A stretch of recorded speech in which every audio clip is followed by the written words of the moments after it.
All right, let's talk about where Oklahoma landed in the AP Top 25 and the USA Today Coaches Poll coming up next here on Locked On Sooners.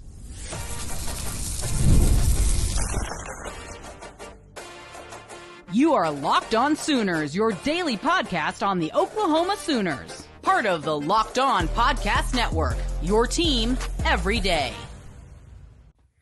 Once again, thanks for making Locked On Sooners your first listen every single day. Shout out to all the everydayers out there. Tune in and subscribe to the show wherever you get your podcasts. We're part of the Locked On Podcast Network, your team every day. We're going to have you ready for a lot of great coverage this week as Oklahoma gets ready to play Tennessee. We'll try to touch base with our guy Eric Kane of Locked On Vols to get you a crossover for Thursday's episode. And then we'll have our Friday fan feels like you guys love every time this Friday as well. I think I'm going to have to do a reaction episode, a fan reaction episode, because I asked your biggest takeaways and there was a lot of responses over there on the YouTubes. And listen, everybody's feeling a certain kind of way after that loss to Ole Miss, but Oklahoma still a top 20 team coming in at number 18 in both the coaches poll and the AP Top 25. Jay, what are your thoughts to that? That's a good thing. We kind of needed that. We kind of need the feeling of going at 18 and we need to move down a little bit, reset ourselves, get our brains back going. But I think that's good. You know, when I saw that we was at 18, I was like, all right, I'm not mad. The coaches still respect us. So does the AP. They really kind of got us there. And I think it really jumps out more, John, whenever you start looking at everybody else that's on here. So like when you go into the AP itself, looking at this, Vandy, and you got what at Texas A&M, Bama, Georgia, Ole Miss, and Vandy are all top 10 teams. That is crazy. I don't think I'd ever would have said that in my entire life, but it's bananas. Tennessee's above us at 14, and then Texas and Missouri are right behind us at 19 and 20. And I think that kind of, plays out well. I'm a little surprised Missouri is behind us because their losses were what? They got their losses to Alabama and Vandy. So they've got two top 10 losses. So I'm guessing because of the quarterback situation where Bo Pribula is down for a bit, that they're like, all right, they lost Bo, they've lost Sam Horn. So that's two quarterbacks that are done possibly for the season or at least for extended periods of time with Bo. And now they got their true freshman, Matt Zoller, out there playing quarterback. So it's like, I guess I get it. But, man, I thought that was kind of wild. They've not been getting a whole lot of respect this season anyway. And I think a lot of it's because they hadn't really played much of anybody. Missouri's schedule was pretty soft coming into the season. The Alabama game was the biggest game on their schedule. And then you got the Vanderbilt game as well. That was a game you had an opportunity to go win it. You just couldn't pull it out. But, being in front of Texas, that still feels kind of weird, but that's a lot due to where Texas is at. They've had 2 wins over the last couple of weeks, but required overtime to beat Kentucky and Mississippi State. And man, I cannot believe Mississippi State gave that one away. But Ryan Niblett, dude, shout out to that guy. He's really good. And I did not notice any blocks in the back on that punt return touchdown against Mississippi State. And just side note there.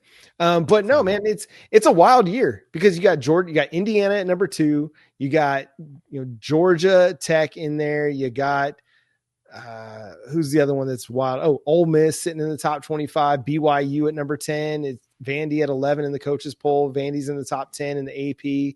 So it's just a wild year for college football right now. And it's kind of fun. It is. It's all over the place. And that's what y'all want, right? Y'all want the parity. You want the parity. You want to see just, schools that you've never seen before go up there to the top. But people don't like parity for real. They actually get mad when it's not their team. That's kind of the thing about it, right? As long as my team's up there, I don't care who else joins us.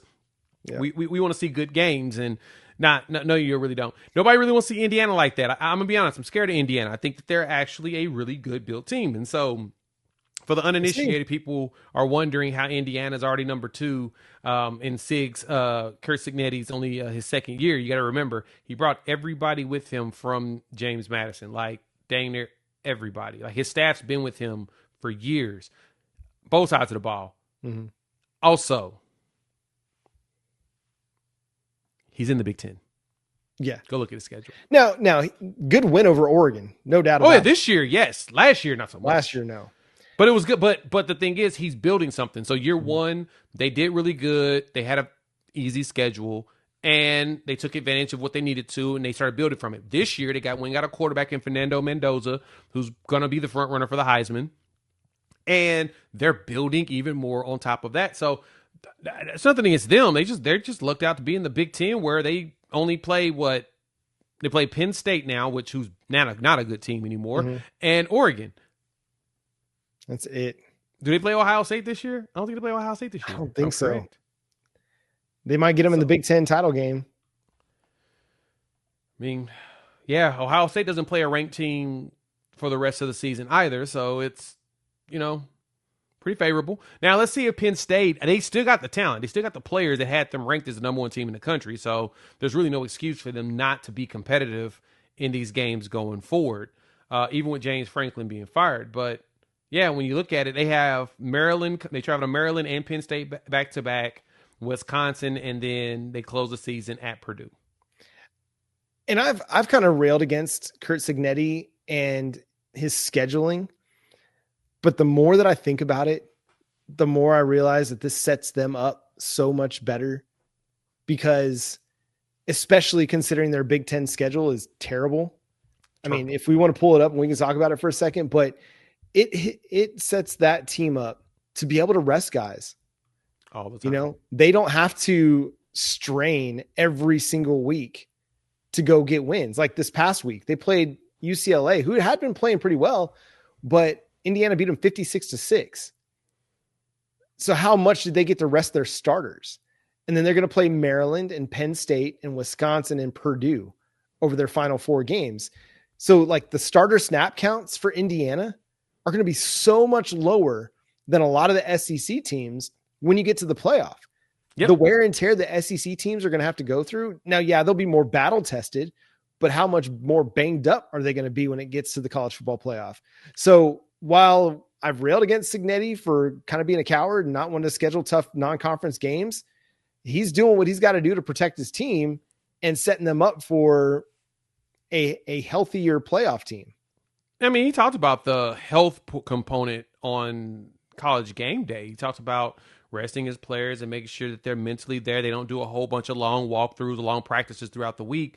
They don't play that brand of ball, and his players are down for him, and they're going to do what they need to do for him. I mean, good for them. Like with them playing Maryland, they play Penn State. Penn State plays Ohio State, and then them in back-to-back games. So they play number 2 and number 1 in back-to-back games. Can Penn State pull out an upset in one of those 2 games? That would be fantastic. That would actually make the college football world excited. Sucky part for them is, of course, on the big noon kickoff against Ohio State at 11 o'clock Central Time on the 1st. So it's like awful. And then, of course, we got the night game against Tennessee, which, of course, everybody's going to be tuned in on. And so hopefully we can get under the lights for the second time against Tennessee. And this time the outcome comes different. But, man, yeah, Indiana's just got a cakewalk. They've got it good. Yep. I think, though, in Ohio State, they've got let me see. Do they even have any ranked games? No, they got Penn State, Purdue, UCLA, which may be a challenge, Rutgers, and then their kryptonite, which is Michigan. Goodness. Gosh. Yeah. Jelly. And then compare that to Texas A&M, who plays at number 19 Missouri. They play South Carolina, who just gave Alabama a game, and then they have Texas. And then you look at Alabama. I mean, this is a team that is going to have a run here in the final, few games as well. They play LSU at home this week.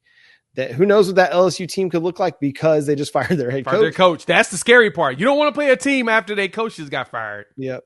Then they host Oklahoma on the 15th. Then they've got Eastern Illinois, that's fine. But then they play at Auburn in Jordan-Hare. And listen, they made a quarterback change. Hugh Freeze did it. He benched Jackson Arnold. And I imagine that Jackson Arnold's probably done at Auburn. Got to, because Deuce Knight is definitely going to be the dude to take over unless Hugh Freeze is gone and Deuce Knight leaves. But it is. But I mean, hey, look at us. We've got 14 Tennessee, number 4 Alabama, number 19 Missouri, and we were supposed to have a ranked LSU, but LSU has fallen off the face of the map. Thank goodness. So we ain't have to worry about that being a ranked game. Yeah. So just to say that the Auburn team that Alabama faces at the end of the season, could look a whole lot better, especially offensively, than what they looked like at this point. So yeah.